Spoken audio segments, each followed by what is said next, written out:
বন্ধুরা, কেমন আছো তোমরা? আশা করছি তোমরা সবাই ভালো আছো।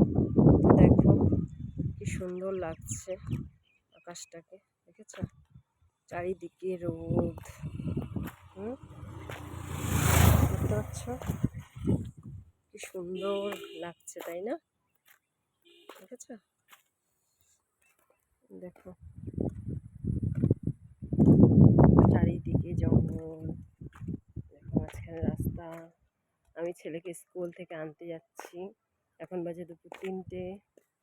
দেখতে পাচ্ছ? দেখো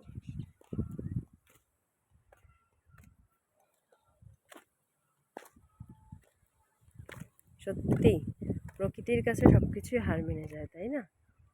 দেখো একটু আগে বৃষ্টি হচ্ছিল, এখন দেখো রোদ ঝলমল করছে, আর আকাশটা কি দারুণ লাগছে, তাই না? তো চলো, টাটা।